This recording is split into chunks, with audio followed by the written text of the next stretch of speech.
চালের পোলাও তো সবাই খেয়েছেন, সাবুদানার পোলাওকে কে খেয়েছেন বলেন তো? আমি তো একবার খেয়ে ফিদা হয়ে গেছি, এত বেশি মজা হয়েছিল। তো চলেন আমি যেইভাবে তৈরি করি সেটাই আপনাদের সাথে শেয়ার করব, আশা করি আপনাদেরও ভালো লাগবে। তো প্রথমে হচ্ছে সাবুদানাগুলো আমি সুন্দর করে ধুয়ে ভিজিয়ে রাখবো। তো যতটুকু দরকার ততটুকু নিয়ে নিলাম। এটা একটু অন্যরকম সাবুদানা, যেটা মূলত বাবুদের খাওয়ানো হয়, বড় বড় সাদা সাদা ওই রকম না, এটা একটু কালচে রঙের। আর এটা খুদ চালের মতো আর কি, যাই হোক প্যাকেটে পাওয়া যায়। তো আমি সুন্দর করে ধুয়ে একটা পাত্রে জল দিয়ে ভিজিয়ে রাখলাম। বেশি জল দিলেও সমস্যা নাই, তবে এটা অনেকক্ষণ ভিজিয়ে রাখতে হয়। আমি প্রায় 3 থেকে 3.5 ঘন্টার মতো ভিজিয়ে রাখছিলাম। এই তো দেখুন একদম ফুললে কতগুলো হয়ে গেছে। এটা এমনভাবে ভিজিয়ে নিতে হবে যেন হাত দিলে, মানে হাত দিয়ে চাপ দিলে একদম গলেও যায় না, আবার এত শক্তও থাকে না এরকম। তো আমার জলটা একদম পারফেক্ট ছিল। বেশি জল হয়ে গেলে আপনারা জল ঝরাতে দিতে পারেন একটা ছাকনাতে। তো এইদিকে হচ্ছে আরও যা যা লাগবে সব কিছু সুন্দর করে গুছিয়ে নিয়েছি। 3-4 রকমের সবজি কেটে নিয়েছি কিউব কিউব করে, সাথে কাজু বাদাম আর চীনাবাদাম নিয়েছি, আর সাথে একটু আদা কুচি, কাঁচামরিচ কুচি, গোটা গরম মশলা, এক ফালি লেবু, আর হচ্ছে একটু জিরা নিয়েছি। তো এখন চলেন রান্নাঘরে যাওয়া যাক, রান্নাটা শুরু করা যাক। প্রথমে চুলায় একটা কড়াই বসিয়ে দিয়ে তাতে বেশ খানিকটা তেল দিয়ে দিয়েছি, আর 1 চামচ ঘিও দিয়ে দিলাম। এই রান্নাটা পুরোটাই ঘি দিয়ে করা যায়, তবে আমি তেল আর ঘি দুইটা মিশিয়েই করব। আপনারা চাইলে শুধু ঘি দিয়েও করতে পারেন। তো যাই হোক, এখন হচ্ছে বাদামগুলো সুন্দর করে লাল লাল করে ভেজে নেব। এইখানে কিন্তু কিশমিশও দেওয়া যায়। পার্সোনালি আমার কিশমিশটা যেহেতু মানে পছন্দ করি না, তাই হচ্ছে দেওয়া হয়নি।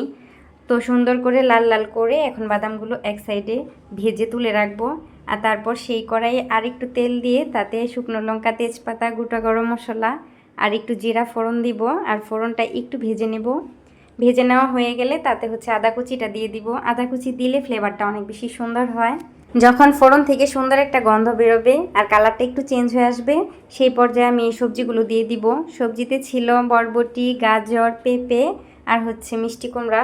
এগুলো পাতলা পাতলা করে কিউব কিউব করে আমি কেটে নিয়েছি যেন তাড়াতাড়ি সিদ্ধ হয়ে যায়। সাবুদানাটা তো নরম হয়ে আছে, আর এখানে বেশি একটা মশলা লাগে না, শুধু একটু লবণ আর একটু হলুদ গুঁড়ো দিয়ে সুন্দর করে নাড়াচাড়া করে নিব। তো এখানে অনেকে হলুদ গুঁড়ো দিয়ে দেয় না, মানে সাদা পোলাও রান্না করে, কিন্তু আমার সাদা পোলাওটা ভালো লাগে না, একটু কালারফুল হলে বেশি ভালো লাগে। যাই হোক, এখন সুন্দর করে একটু নাড়াচাড়া করে নিয়ে ঢাকনা দিয়ে ঢেকে ঢেকে রান্না করে নিব বেশ কিছুক্ষণ, মানে যতক্ষণ না সবজিগুলো সিদ্ধ হয়ে যায়। তো বেশ কিছুক্ষণ সময় নিয়ে ঢাকনা দিয়ে ঢেকে ঢেকে হচ্ছে আমি সবজিগুলো সিদ্ধ হওয়া পর্যন্ত ভেজে নিয়েছি। আর এখানে কোনো জল ব্যবহার করার দরকার নেই, এমনিতেই হচ্ছে সিদ্ধ হয়ে যাবে, যেহেতু ছোট ছোট করে কেটেছি। আর এই পর্যায়ে একটু গোলমরিচের গুঁড়া দিয়ে দিলাম, বাসায় থাকলে দিবেন, না দিলেও সমস্যা নাই। আর তারপরে দিয়ে দিলাম কাঁচামরিচ কুচি। আমার বাসায় যেহেতু ছোটো বাবু আছে, তাই কাঁচামরিচ কুচিটা পরে দিলাম এবং কম দিলাম, তবে এই রান্নাটা ঝাল ঝাল খেতেই বেশি মজা হয়। আপনারা যে যেমন ঝাল খাবেন সেই বুঝে ঝালটা ব্যবহার করবেন।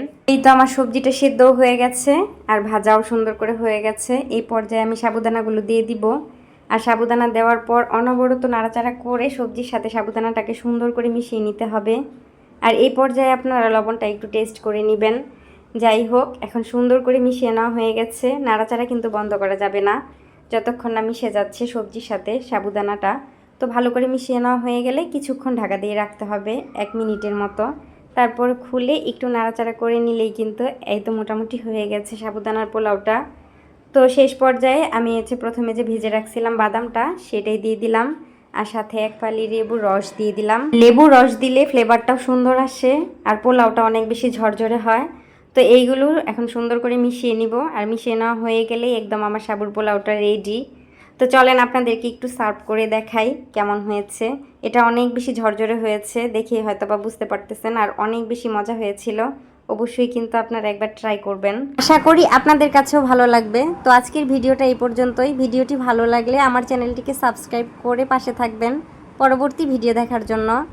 তো দেখা হবে নতুন ভিডিওতে, সেই পর্যন্ত সবাই ভালো থাকবেন, সুস্থ থাকবেন।